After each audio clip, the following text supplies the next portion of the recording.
Welcome to Your Art Dude Talks Art podcast. This is Season 2, Episode 2, My Camera History. I typically talk about the art I see or read, but today I want to respond to follower questions about my photography gear. All of my podcasts are intentionally short because I get bored listening to hour-long podcasts.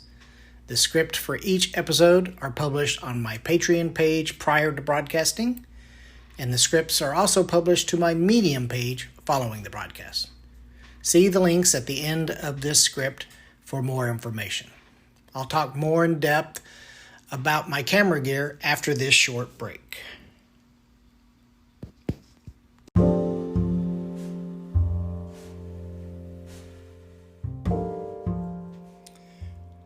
My camera history, Part 1. Film.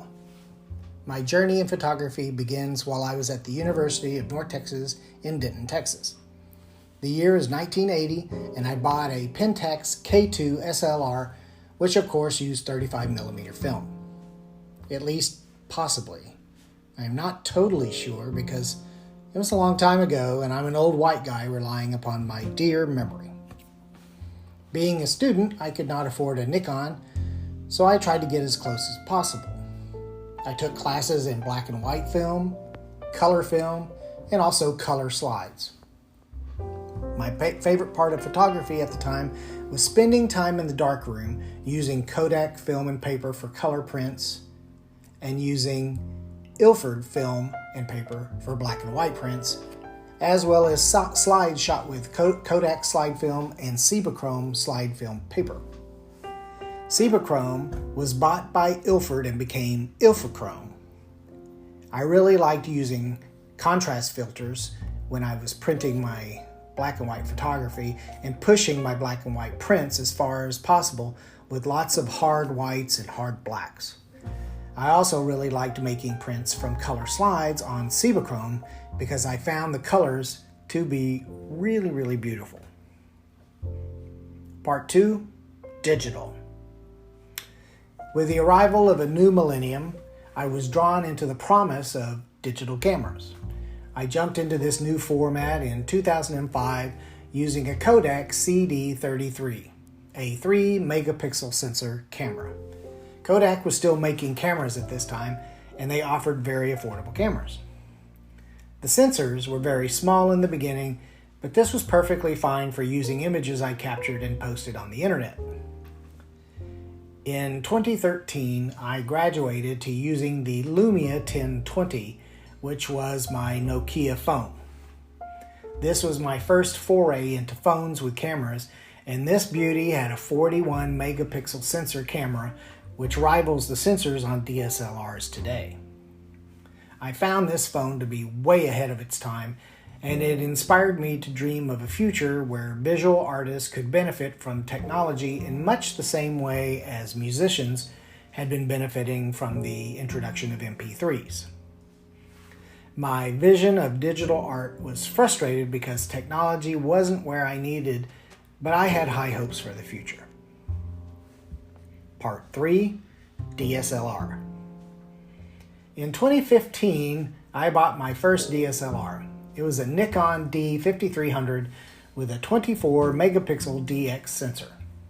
For those of you who aren't very familiar with all the different types of cameras available today, Nikon classifies DX cameras as crop sensor cameras, and Nikon classifies FX cameras as full frame cameras. Crop sensor cameras are typically less expensive, and I opted for the DX as a good introduction into Nikon's DSLR cameras. I had used my father's Nikon back in the olden days, so I was familiar enough to know Nikon cameras were my preferred choice.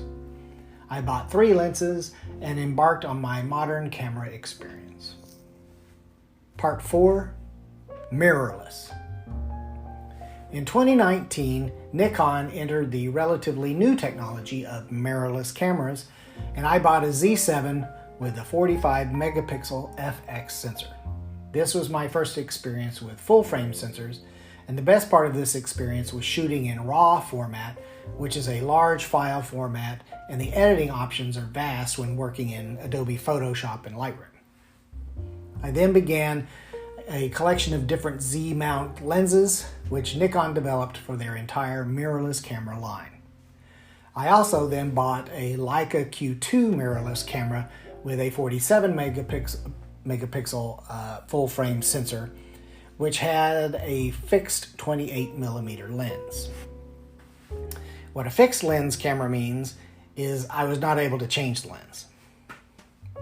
Ever. Leica was always another high-quality camera maker. I admired them, but it was usually priced out of my budget, and because they're expensive. In 2021, Nikon announced the ZFC 20 megapixel DX sensor camera, which had a retro style reminiscent of the film cameras of the past. Being another of their Z line meant that all Z mount lenses would work with this camera.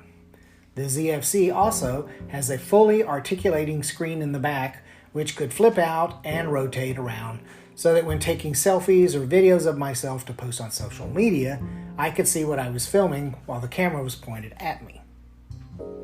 Since I had been posting videos on YouTube the past few years, I decided I needed one of these.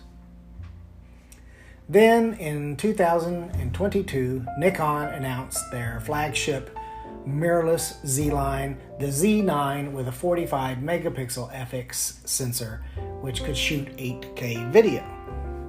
I bought one, and this camera has been my go-to camera since at least the past few months. Please follow me online. I appreciate your support. Again, check out all the links. And thank you to all my art dudes and art dudettes. Peace and love.